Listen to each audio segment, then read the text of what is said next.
Friends, kembali lagi bersama kami di channel Media Kemis. Pada video kali ini, kita akan membahas materi mengenai struktur atom mekanika kuantum dan sifat periodik unsur. Yuk kita simak sama-sama. Pengantar teori atom mekanika kuantum. Munculnya teori atom mekanika kuantum tidak terlepas dari penemuan fisika modern yang terjadi kala itu. Misalnya, Louis de Broglie yang membuat hipotesis dualisme seperti partikel cahaya. Heisenberg dengan penemuannya berupa asas ketidakpastian elektron. Baru kemudian Erwin Schrödinger berhasil merumuskan persamaan gelombang elektron dengan kuadrat fungsi gelombangnya. Pada tahun 1924, Louis de Broglie mengemukakan hipotesisnya. Jadi sebetulnya de Broglie ini tidak pernah dan tidak suka mengadakan eksperimen. Tetapi karena kemudian ternyata bahwa teorinya benar, maka pada tahun 1929 dia bisa mendapatkan Nobel untuk fisika. Nah, apa yang dia ungkapkan dalam hipotesisnya? Begini teman-teman. Saat itu banyak saintis percaya kalau cahaya itu adalah gelombang karena cahaya itu gelombang jadi kan pasti bisa dibiaskan, dicerminkan atau mengalami interferensi. Nah, tapi kadang cahayanya berkilau, berbeda pada saat-saat tertentu, misalnya saat melewati celah sempit dengan energi tertentu. Itu hasil pengamatannya berbeda. Ilmuwan pada bingung saat itu sampai teori Einstein menginspirasi de Broglie yang dikenal sebagai efek fotolistrik atau terlepasnya elektron dari permukaan logam saat disinari cahaya membuktikan kalau cahaya itu dapat bertindak sebagai partikel. Kalau begitu, kata de Broglie, kalau cahaya saja yang tadinya dikira adalah gelombang ternyata bisa bertindak sebagai partikel, berarti partikel seperti elektron juga bisa bertindak sebagai gelombang dong. Nah, inilah model pergerakan elektron pada atom yang dikemukakan oleh de Broglie. Inti atom seperti biasa di tengah, lalu ada elektron yang berputar mengelilingi inti atom, tetapi tidak dengan jari-jari tertentu. Jadi, pergerakan elektron itu pada orbitalnya terlihat seperti gelombang. Teori inilah yang disebut dengan dualisme gelombang partikel. Selanjutnya adalah prinsip ketidakpastian Heisenberg. Prinsip ini adalah salah satu hasil mekanika kuantum yang menyatakan bahwa tidak mungkin untuk mengetahui semua tentang partikel secara bersamaan. Prinsip ini dikemukakan oleh fisikawan dari Jerman bernama Werner Heisenberg pada tahun 1927. Alasan mengapa kita tidak bisa melihat atom, padahal atom-atom tersebut dapat memantulkan cahaya atau atom tersebut dapat memancarkan cahaya. Hal ini dikarenakan salah satu syarat benda dapat dilihat adalah ukuran benda tidak boleh lebih kecil daripada panjang gelombang yang digunakan. Batas terkecil ukuran benda yang dapat dilihat adalah setengah dari panjang gelombang cahaya. Di sini saya akan menyampaikan model atom Erwin Schrödinger. Jadi, model atom Erwin Schrödinger itu terdiri dari inti atom yang berisi proton dan juga neutron yang dikelilingi oleh awan elektron.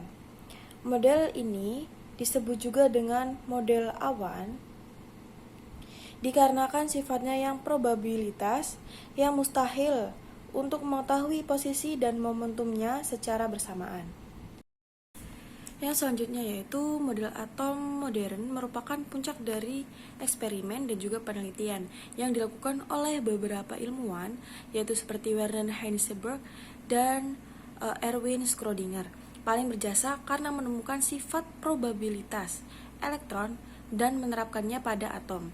Mereka menganggap bahwa inti atom itu terdapat neutron dan juga proton yang dikelilingi oleh awan yang disebut dengan elektron. Nah, kami juga membahas sifat periodik unsur. Sifat periodik unsur itu meliputi sifat-sifat yang terdapat di dalam tabel periodik unsur. Dalam tabel periodik unsur meliputi unsur-unsur atau atom yang mana memiliki nomor atom dan nomor massa yang berbeda-beda. dalam sebuah periodik unsur dapat dijelaskan seperti gambar berikut ini. Yang mana angka 11 itu merupakan nomor atom dari unsur natrium.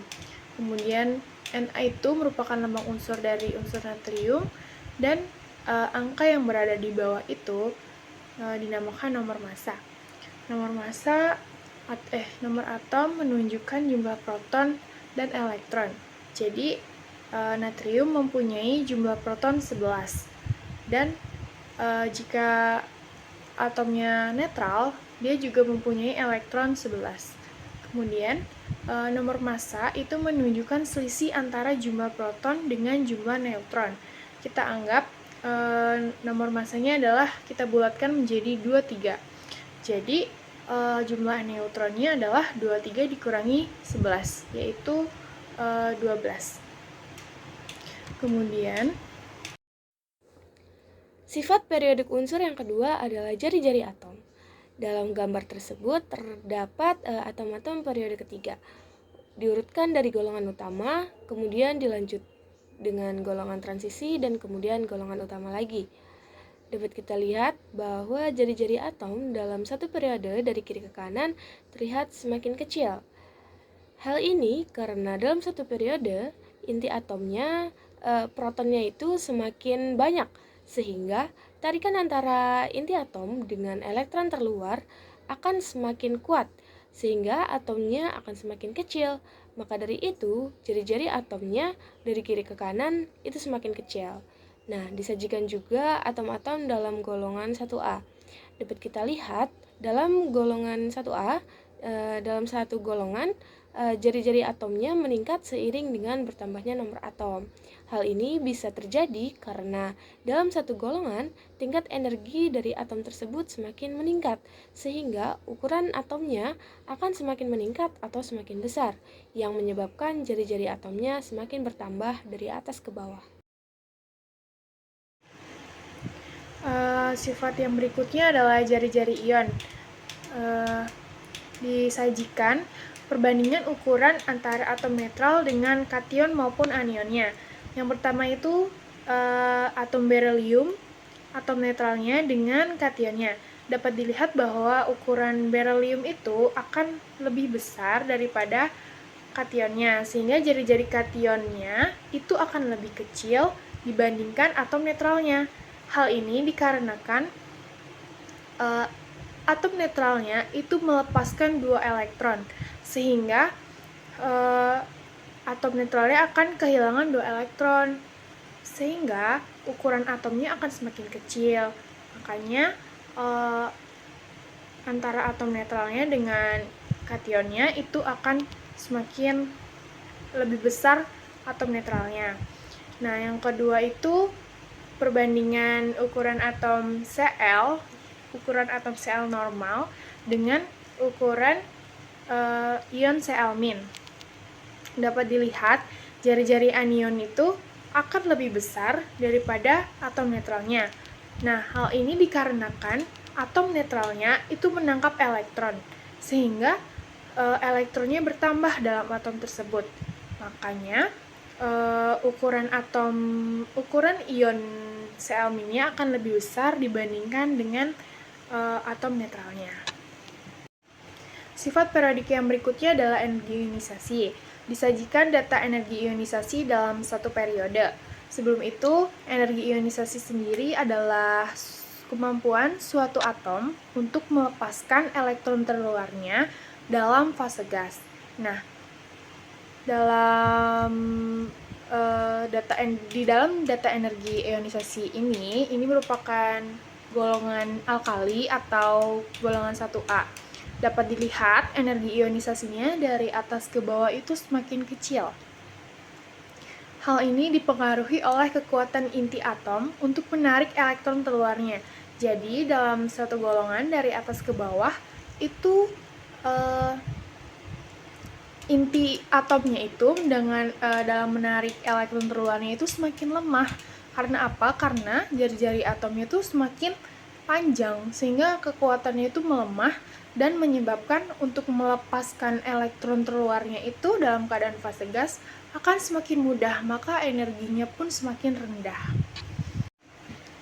Sifat periodik yang berikutnya adalah afinitas elektron. Afinitas elektron sendiri merupakan kemampuan suatu atom untuk menarik elektron. Nah, dalam tabel periodik unsur itu dalam satu periode itu dari kiri ke kanan akan semakin besar. Hal ini dikarenakan bertambahnya proton dalam inti atom itu dapat menambah kekuatan inti atom untuk menarik elektron terluarnya, sehingga afinitas elektron atau kecenderungan atom untuk menarik elektron itu semakin besar. Namun terdapat anomali, yaitu pada afinitas elektron gas mulia yang seharusnya paling tinggi itu afinitas elektronnya paling rendah atau bahkan sampai positif. Itu dikarenakan konfigurasi dari gas mulianya itu sudah stabil, sehingga dia tidak membutuhkan elektron lagi untuk menstabilkan si gas mulia itu. Kemudian dalam satu golongan dari atas ke bawah itu akan semakin kecil afinitas elektronnya. Karena apa? Karena kekuatan inti atom untuk menarik elektron itu akan semakin lemah, sehingga akan semakin susah untuk menangkap elektron.